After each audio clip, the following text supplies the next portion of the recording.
Hello, everyone. We completed discussion about different topics as part of this ICF Journey video series. The overview of ICF coaching, the education, experience, mentor coaching, performance evaluation. Now we are at a very crucial step of the ICF Journey, the exam, the credential exam details. And we have many subsections within this, so it will take some while to go through all the topics. So be patient and make sure to go through the entire video to get a clear idea about all the required details from the credential exam perspective. So this was split into 5 or 7 subsections. So for the exam application, review from ICF, scheduling the exam, then the pattern, preparation, and during the exam and post-exam, what happens. And the post-exam will be covered or continued in the video series 6 as well. Let's get started. The application fee and review timelines, comparison of the levels. So there are 3 different levels, level 1, level 2, level 3. Level 1, level 2, and portfolio path. So there is a clear differentiation between the level 1 portfolio versus level 2 path, right? The performance evaluation, if it is level 2, the path which I opted for, it is covered as part of the coaching education program itself, which is taken care by the coaching organization or the coaching institute. Whereas for level 1 and portfolio path, we need to submit our recording along with the transcript to the ICF for the review. That is where it will take some time based upon the number of applications and the process they will go through. So it will impact your timelines. The next is application fee. Again, there is a clear differentiation between ACC versus PCC, of course, for the MCC as well, and the member versus non-member. And the same difference you can see between the price for the different levels as well. Level 2, comparatively, it will be less. The reason the performance evaluation is already done or taken care by the coaching organization, coaching institute. Whereas for level 1 and portfolio, ICF has to do the performance evaluation. So there's a reason the price or the application fee will be high compared to the level 2 path. And the same is the reason why the timelines for review is also high or more compared to the level 2. Level 2, it could be up to 4 weeks. And my application got reviewed within 2 weeks of time from the submission. And I got a clearance to go ahead and get scheduled with the exam. Whereas for level 1 and portfolio path, there is a high timelines, and the timelines will be reviewed and updated, revised every time, every now and then from the ICF based upon the number of applications in the queue. For the application form, to fill the application form, you need to pick and choose which credential path or which credential you are opting for. And you need to fill in or you need to submit the education details along with the coaching education hours certificate, which you will be getting from your coaching organization. Then you need to submit the number of hours of coaching experience you achieve as part of the credential. At this point of time, no need to submit the log, the coaching experience log, but keep it handy because ICF can come back and ask for the log at any point of time. Then if it is a level 1, you need to upload, you will have option to upload the recordings, audio recordings along with the transcript. You need to follow the guidelines mentioned as part of this audio recording and transcript upload as part of the performance evaluation. Once the application is submitted, it will go through the review, and based upon the timelines, you will be receiving an email from the ICF post submission stating the current timelines for based upon the path, each and every path and each and every credential. And they might come back and ask for any clarification or any additional details regarding the education and the coaching experience. In that case, we might have to provide the coaching experience log, which we have prepared in the Excel format, and you might have to provide a clarification as required. But in case if it is a level 1 performance evaluation, chances are there that we might get some feedback or some rejection or some additional comments or pointers from the audio recording for the performance evaluation. If in case we have to upload another recording along with the transcript, and we might have some time. Right now, it could be within next 6 months, you have to submit another recording, and there is an additional fee associated for the additional audio recording submission. Once the application is reviewed and approved, you will get an email from ICF stating that you can go ahead and schedule the credential exam. Previously, it is called as a ICF Coach Knowledge Assessment, CKA. So as part of the new changes brought in from August 2022, now it is called as ICF Credential Exam. So don't get confused with the CKA. You need to make sure you are aware that the exam or the credential which you're going for is considered or is called as a ICF Credential Exam. And once you get the approval clearance from the ICF, you will be having 60 days time to schedule and complete the credential exam. So, which means within the next 2 months or next 60 days, you need to schedule as well as you need to complete the exam as well, credential exam. So don't wait until you receive the approval from the ICF if in case you are yet to start your preparation. So no need to wait until the clearance or the approval. You can start as soon as you start submitting or as soon as you planning to submit the application itself, start preparing for the credential exam. That way it will help you to speed up the process as soon as you get the approval. And there are two options to give the exam. The Pearson View Exam Center, where you have to go to the exam center in person and give the exam, whereas Pearson Online Test, where you can give the exam at your home itself. I opted for in person. The clear reason is like my location, the internet is fluctuating a lot and the power fluctuations.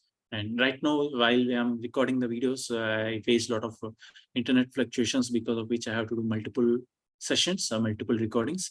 I don't want to take a chance, and that too for this critical exam phase, I don't want to take a chance. So that's the reason I simply opted for the in-person exam. And I already have some experience giving a PMI exams, couple of PMI exams at the Pearson View Exam Center. So I know the process, I know the drill. So I simply straightforward opted for the exam center. Then once you schedule, you have the option to reschedule or cancel the exam 48 hours prior to your scheduled exam, if in case of any emergency or any challenges or any issues. And there is no additional charges for that. I opted for this rescheduling option, and that's the reason I'm confidently saying that there is no additional charges. I had to prepone my exam, not postpone. I rescheduled, which means I preponed my exam. I scheduled the exam on a Saturday, but I had to prepone to Friday because I had some emergency, last minute travel plan on a Saturday. So I wrapped up my exam on Friday and I traveled on Saturday. So I preponed my exam without any charges. I got it rescheduled on Monday itself, so that before 48 hours, so no additional charges. And I went ahead and gave the exam. And if in case within 48 hours, you want to reschedule or cancel, or if in case there is no show, or if in case you went to the exam center 30 minutes late, it is considered as a no-show and you have to pay additional fee and schedule the exam once again. So this will be considered as a no-show and you need to pay additional fee to schedule the exam once again. Coming to the exam content domains, the domains are again split into 4 categories from the core competencies perspective. The split is mentioned here for each competency, how much of percentage of questions will be coming up from the main exam, credential exam perspective. Then the credential exam details. Ideally, the exam is of 3 hours. The number of questions are 81 scenario questions. When you say scenario questions, it will be like no formulas or no fill in the blanks, nothing. They will be getting a scenario where you will be provided 4 options. We need to choose 2 answers from it. One is the best option, one is the worst option. So it is not a simple straightforward, right? So we need to choose 2 options, which is a best from the 4 available options versus which is the worst from the 4 available options.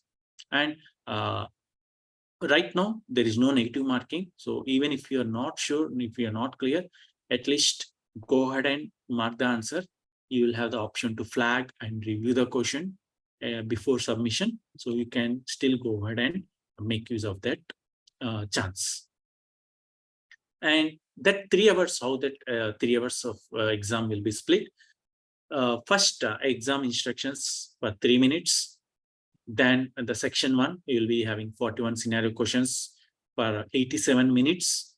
Then there will be a break, 5 minutes. I mentioned a scheduled break here, but the break is optional.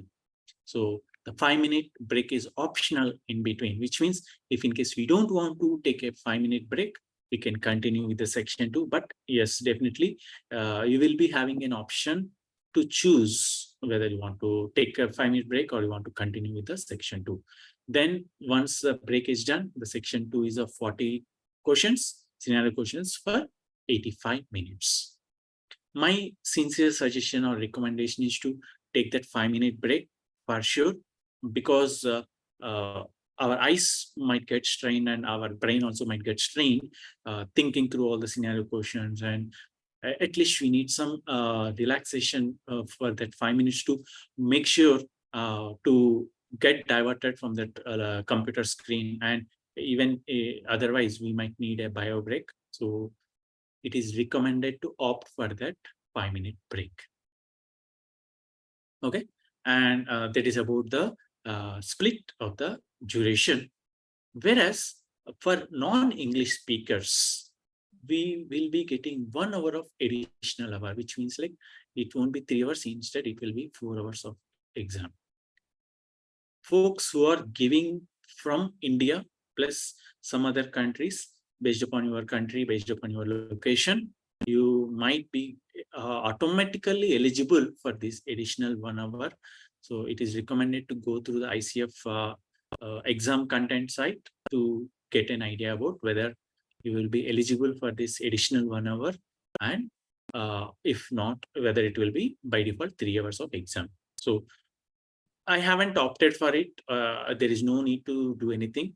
Reason I am based out of India, so I directly got that 4 hours of duration for the exam automatically.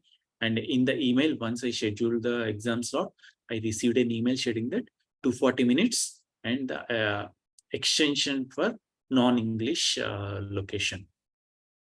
Now, for the 4 hours, this more or less it looks similar. The exam instructions, 3 minutes.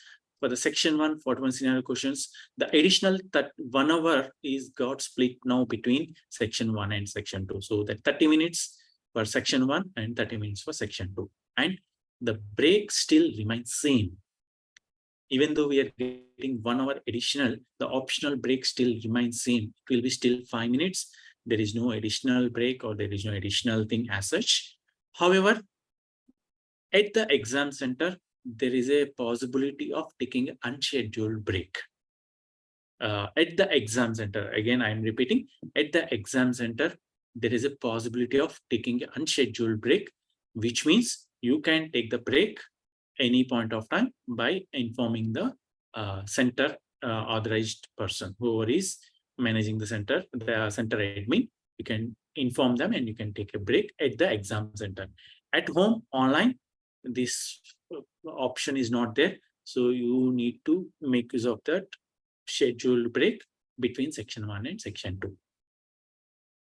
Another thing is like at the exam center, I am not sure about how it happens at the online at the home, because I gave the exam at the center. So at the exam center, what happened is like once I'm back from the break, the exam center admin has to enter his credentials to unlock the machine. So it took a couple of minutes for him to come and provide the credentials. In the meantime, that 5 minutes break is done and the countdown for section 2 got started, which means I'm still eligible to continue with the exam, but the time, whichever the additional time got started countdown from the section 2. So make sure you need to inform your center admin that they need to come and unlock the machine along with you, so that like you won't lose that time or you won't miss that additional time getting deducted from the section 2. And the score range will be from 200 to 600. There is no logic or there is no criteria, nowhere ICF explained why the minimum score is 200 or why the maximum score is 600 or how much each score or each question or each option is scored. No logic defined, or none of us are aware of it. But as per the ICF guidelines, the score range will be minimum of 200, maximum of 600, and the passing score required is 460, which means any of us, whoever is giving the exam, credential exam, crossing 460 and above will be considered as pass. And make sure the score is confidential. We are not supposed to share the score with anyone. We can share that we passed or we cleared the credential exam, but the score is confidential. So make sure no need to share with anyone else. Moving on to the exam preparation, the reference material is, as usual, the core competencies. The core competencies is the key from the conversation. This is what we will be going through as part of the 60 versus 125 hours of coaching education. And this is what we'll be focusing on, the 100 hours versus 500 hours of the coaching experience practice. And this is what we'll be focusing as part of the mentor coaching. And this is what will be focused on the performance evaluation as well, which means from the journey starting till towards end of the exam, as we are nearing the exam, the core competencies will be covered in and out every now and then. Right. So the core competencies most of us might get used to, might get remembered, or make sure like we are covering or we are making sure all the competencies are met. So the core competencies is not challenge for me, at least from my individual perspective, whereas I had some challenge with the ICF Code of Ethics. So along with the core competencies, the ICF Code of Ethics is also equally important. So it's not just meeting the competencies from the scenarios of the exam, credential exam perspective. We need to ensure we are not breaking or breaching the ICF Code of Ethics. So from that perspective, we need to ensure we are well prepared, well understood the ICF Code of Ethics as well. There are bunch of resources available from ICF itself. The Code of Ethics, 28 ethics, the Code of Ethics overview, the ethics resources, along with the FAQs, the Code of Ethics video series from ICF itself, and ethics FAQs and insights and considerations for ethics. Make sure to go through this core competencies video series as well as a Code of Ethics video series. That's what I was going through one day before the exam, so that like in that video series, they have discussed about what might go wrong or where we what could be blind spots for us in the coaching conversation or from the ICF perspective. So those are the key pointers which I made note, which helped me from the making sure like I was picking up the correct possible options. I don't know which option I choose, whether it is correct or wrong, but at least because I got cleared the exam, I was assuming like by having a clear understanding of these code of ethics and the core competencies help me to get that clearance from the exam perspective. The same time, insights and consideration for ethics and ethics FAQs also helps a lot. Right there in these two resources, they will be discussing about what if scenarios, or what might go wrong, or what might happen, or what we have to do if this is a situation like that. For each and every ethic, wherever possible, they provided some additional information, which I felt which is definitely helpful from the understanding or from the preparation for the exam perspective. So these are the reference material which I used, which I referred from the exam preparation perspective. Now, the sample questions and mock tests. ICF, they themselves gave 8 sample questions covering each competency. So why 8 questions? Initially, I got to why 8 questions? Why not 10, or why not 20, or why not 5? Why 8? What's the logic behind ICF giving 8 sample questions? After going through the questions, I realized, I understood that each question they tag or they gave it from each competency perspective. Again, my understanding, nowhere it is defined or mentioned, but I understood that, okay, yeah, for each competency, how it might happen or how the question might be framed. That's what the sample questions was provided from the ICF perspective. And they have directly given the what is the best option, what is the worst option from the available four. So there is no direct way for you to cross check whether your understanding is correct or not, because as soon as you go to that sample questions, you will get the answers as well highlighted for both the best and worst option. Along with that, I had gone through the Solutions Academy new format exam. I will be providing this link in the video so that you can go through it. So there are 53 questions as part of the new format exam, credential exam, which is like we need to choose one best option, we need to choose one worst option. So there are 53 questions. These 8 questions from ICF or these 53 questions from Solutions Academy, those are all mock-up questions. Those are not the real-time exam questions. Nowhere the real exam questions from the credential exam is available, and even us who give the exam are not allowed, not supposed to share the questions or the answers or any of the exam related information to anyone else as part of the ICF Code of Ethics. Right? So I will provide the links for both the ICF sample questions and the Solutions Academy format exam in the video. We can go through that. Then the couple of approaches I used along with the preparation, the reference material, the mock-up tests. I made a note of a couple of approaches of the techniques which I tried or I used from my personal friend. The first one is ACCAT technique, ACCAT technique. What is it, ACCAT technique? Asking versus telling. So the coach in the conversation or in the context, is he asking or is he telling? The coach versus consultant role, the clear differentiation is coming up versus that, right? Then whether the conversation or the options the coach is providing, is it client-centered or coach-centered? Obviously, as a coach, we should be client-centered. We should be in line with the client. We should be working for helping the client context perspective. So at any point of time, we shouldn't be the coach-centered. The curiosity versus no curiosity. The client might be sharing multiple pointers during the conversation. So how we are showcasing, how we are involved in line with the conversation, how we are showing the curiosity to know more in-depth details, and how we are helping the client to untap the unknown or unrealized pointers. That is what the curiosity is coming up.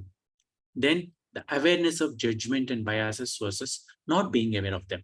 As a coach, we shouldn't have any bias or we shouldn't judge the client on any of the situation, any of the pointers the client is saying. So it is simple, straightforward that if in case the options are having that the coach is showing some judgment or coach is biased towards any of the things, then that is a red flag to pick as a worst option. Right? And the transparency versus being non-transparent. So if in case any conflict of interest or if in case of any confidential information or anything as such, so how transparent the coach is versus how is non-transparent. So this is the ACCAT technique, which I felt one of the useful technique from the exam perspective to pick and choose which is the best versus which is the worst option.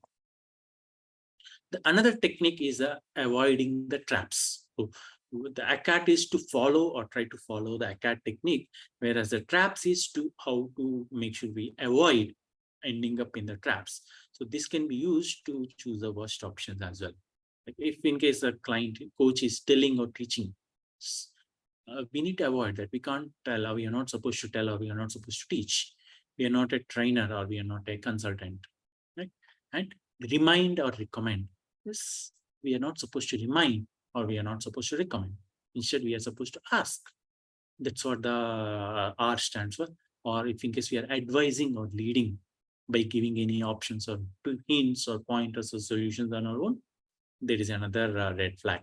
Then pricing or judging. Yes, we are expected, we are supposed to celebrate with the clients or client success, but at the same time, we shouldn't price or we shouldn't judge the client just like that, right? So that celebration should be in line with how the client is taking it further. And no secrets. Again, it is going back to the transparency versus non-transparency. No secrets, whether in case of any conflict of interest or any anything which needs to be shared with the client, we need to share with unbiased approach. We need to share, or we need to bring it to the attention of the sponsor or the client or the authorities in what are the possible scenarios. And both these techniques or approaches I picked up from the Lyssa deHart videos reference. I will provide the reference of the video in the video description. You can go through it and you can make a note of it, and you can see if in case this approach, these two approaches or techniques might be helpful from your perspective as well. Moving on, I used a couple of other additional techniques. One is like, another one is like the two best versus two worst. What is this technique is like? We all know that there will be 4 options per scenario question, and we should try to identify what could be the 2 best options from that, and what could be the remaining 2 could be the worst. So what could be 2 best versus what could be 2 worst. From the 2 best, what is the most best, or which is the more relevant from the best option perspective, meeting all the competencies or the ethics and everything, as we being the coach role, that we can try to identify and pick and choose as a best option. From the 2 worst, we need to pick and choose which is more worst. Right? So which is breaking the ethics, which is breaking the competency, or which is we moving out of coach role and playing the role of consultant, mentor, or any other role. That is what will be from the 2 best and 2 worst options. This I picked up from the Solutions Academy reference video, and where Kristen explained this approach. So some of the questions I was able to handle or tackle as using this technique. The another technique or approach I used is I played the role play. When I say role play, it's not the me being the coach, instead me being the client, which means I'm the client in the context. What will I feel, or how will I feel if my coach is telling me this, or my coach is giving me these pointers, or my coach is responding to me or reacting to me in this way? What could be my thought process? Hey, I'm no more coach here, I'm the client. If I had gone to another ICF certified coach, if they are giving me these 4 options, what will be my thought process? Will I feel sad? Will I feel offended? Will I feel happy? Will I feel satisfied? Will I feel best? What's my thought process as a client, not as a coach? So that client role play helped me. So from that, it will be definitely helpful to pick and choose the worst option. Right. So these are the 4 different approaches or techniques I used from the exam preparation, or even during the exam, to pick and choose what could be the best versus what could be the worst options. And as I mentioned, the 2 best and 2 worst I picked up from the Solutions Academy reference video. Moving on. Now comes the D-Day, the exam day. So at the exam center, what is it required to do? Recommended to reach the exam center at least 30 minutes before.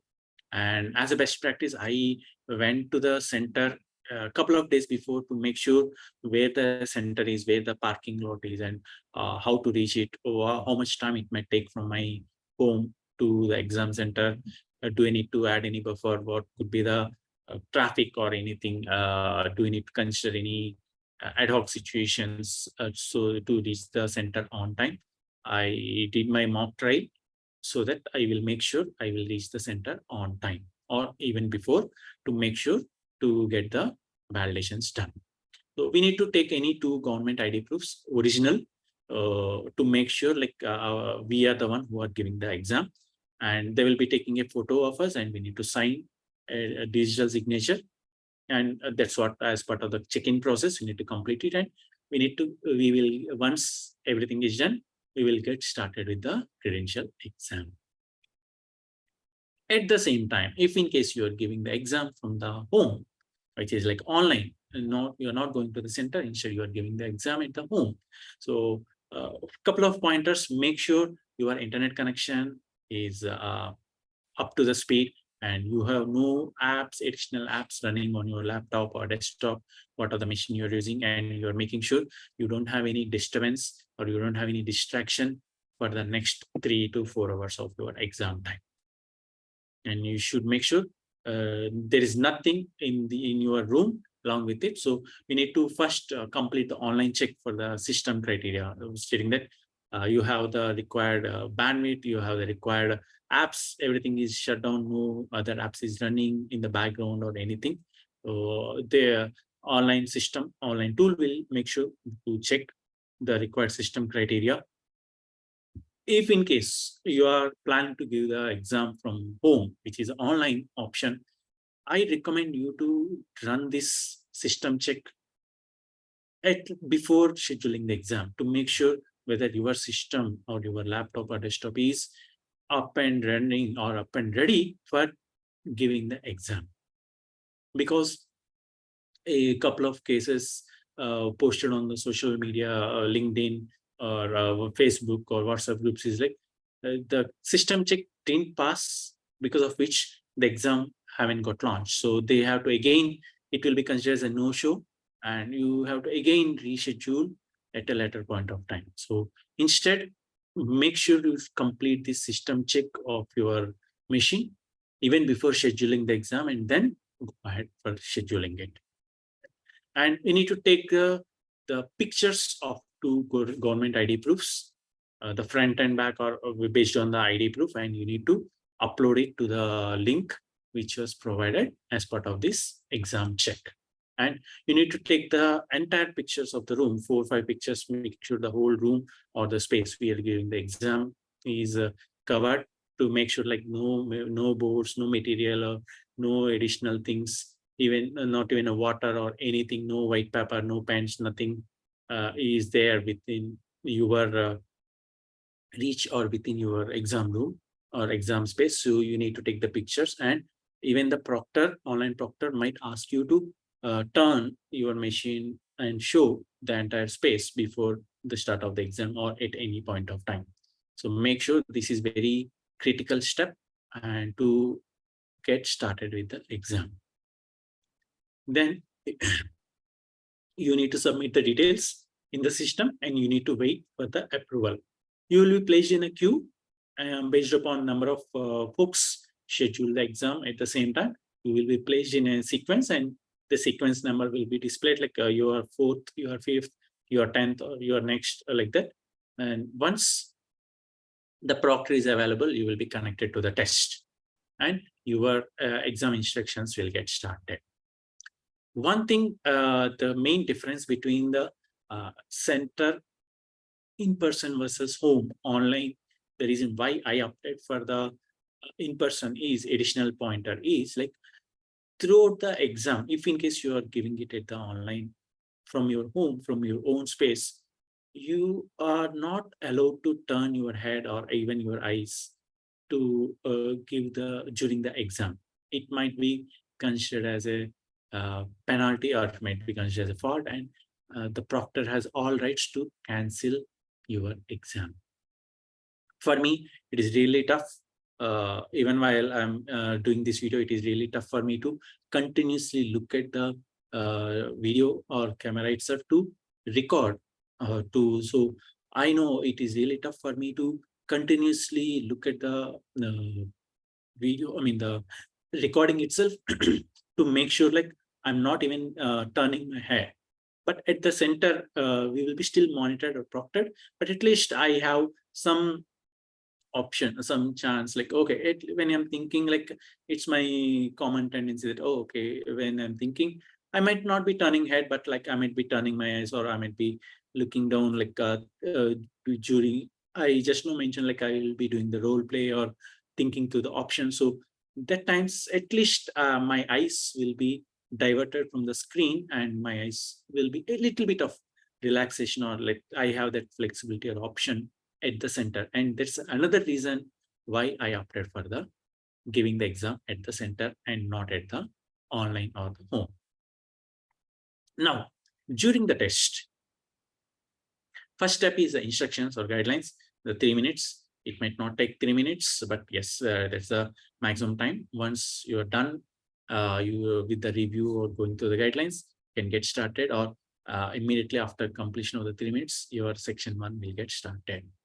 The section 1 gets started, the 41 scenario questions, and for each one time, one question will be displayed, and you will have the option to flag the question. If in case you have any doubt, you want to go back and review the question at a later point of time, you have the option to flag. So make use of that flag option wherever required, whenever required for whatever question, and make sure to go ahead. Remember, there is no negative marking, but at the same time, if in case we are leaving the question, assuming that we will come back at a later point of time and we review, chances are that we might have ran out of the time and the exam might get auto submitted. Then the option, the questions which we thought we will do it later point of time might be submitted blank. So even if you're in a doubt, at least mark some option and flag it and go ahead, so that once you're done with going through all the questions, you will have option to review, go back, and then take your time to change the options. Right? The countdown timer also will be displayed along with the number of questions, and the timer will keep on running to make sure you are on track to how many questions are there versus how much of time. So each question we might have like up to 2 to 2.5 minutes. If in case it is a 3-hour exam, for 4-hour exam, we might have up to 3 minutes per question. So the best practice what I followed is like I still assumed or considered it as a 3-hour exam, which means within the first 85 minutes, I tried to complete all the 41 scenario questions, and then remaining additional 30 minutes I used to review the flagged questions. That way, I am still on track of time to make sure I am not submitting or I am not letting the auto submission happen for either section 1 or section 2. Make sure to answer all the questions and review the flagged questions before end of section 1. Then once the section 1 is done, we will have an optional break.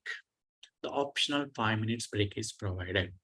So it is not mandatory or it is not compulsory. You will be provided an option.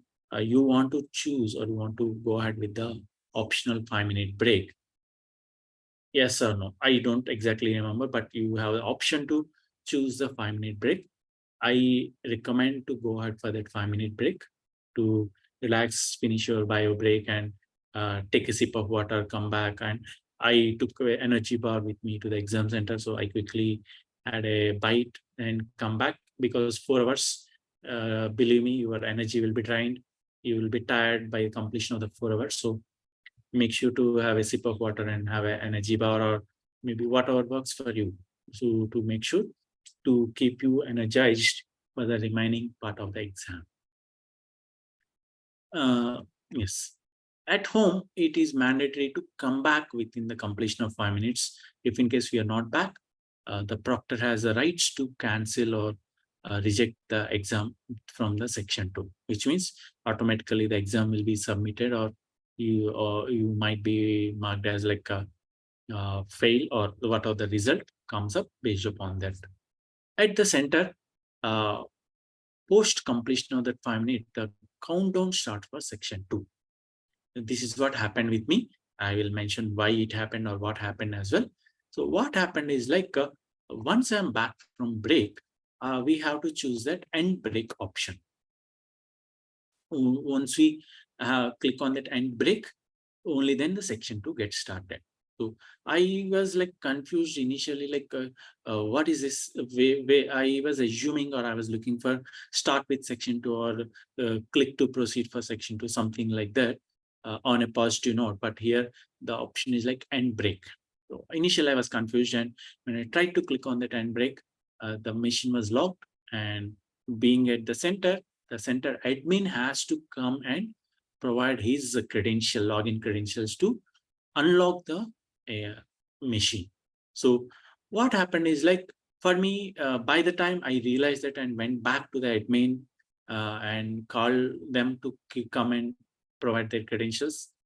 So the section 2 countdown got started, stating that you're beyond your 5-minute break time. So the counter for section 2, the countdown already started. I was a bit worried, but yes, I was able to manage the remaining time. But yes, the rules for remain same as section 1.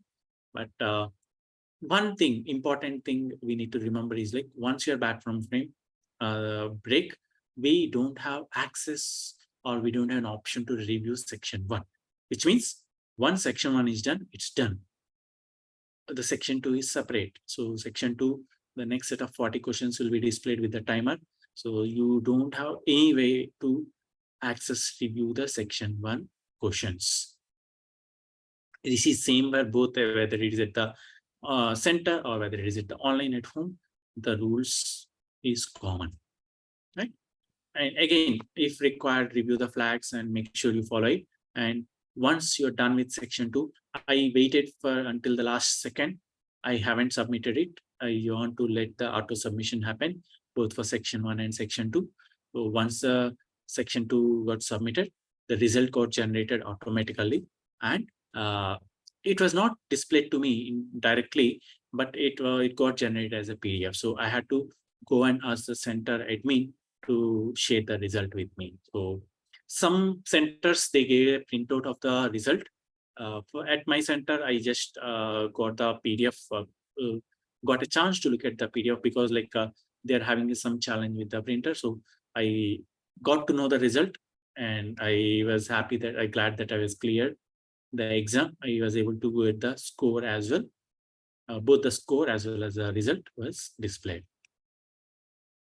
So that's about the section 2. And the score out of 600, so the minimum 200 versus maximum 600, the score will be displayed as well as the result, whether it is pass or fail, will be displayed. Post the exam, once the exam is done, immediately what happens is like email will get triggered from ICF stating that your result will be available on your ICF member profile. They won't, at least that is my experience, as I gave the exam at the center, the ICF email mentioned that your exam result will be available on your member profile. You can log in and you can take a look at it. Of course, I saw the result and the score at the center, but still I was curious like what the score is like or what the result looks like from the ICF official perspective. So I had to come back to my home on the laptop because I don't exactly remember the password. So I came back to my home and then I logged into my ICF member profile and I saw the result. And that's what the result as well as the score both was displayed, and it was reflecting as a pass, the result. Based on the result, a digital certificate, a digital badge will be generated with the links and will be shared over the email from the ICF. So we can access the digital certificate as well as a digital badge by using the links which are provided in the email. For accepting the digital badge, we need to create a profile with the Gradely. Gradely is an online badge maintenance system. So if in case you're not having a profile with Gradely previously, you need to create a new profile and then you can accept the badge, the digital badge. And ICF recommends to share the digital badge over the social media like LinkedIn or with your badge or with anyone. If in case you want to share your result, you can share the result, but score is confidential. You can't share the score. You can share the digital badge on LinkedIn, and that's what I did. I published that I was successfully cleared the credential exam, and I thanked all my mentors, trainers, my batch members as part of my thank you note on the LinkedIn. A digital certificate also will be generated, which we can download. No hard copy of the certificate will be provided from ICF. And ICF clearly mentioned not to share the digital certificate from the confidentiality perspective. because it has all the required details from the ICF perspective. So they are recommending not to share the digital certificate.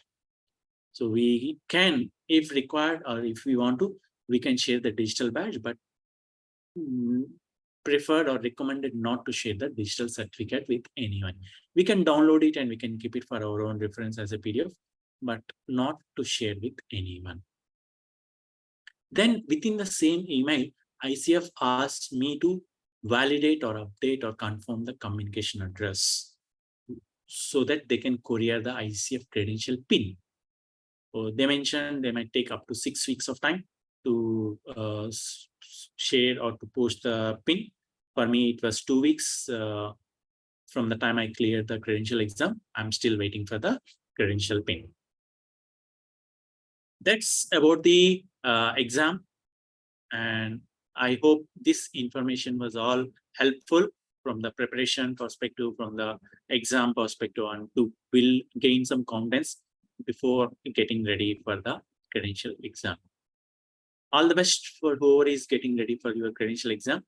In the next video, we will talk about the post-exam, the continuation of the current points which we discussed till now, versus in the subsequent video, we will talk about the common objectives. Thank you.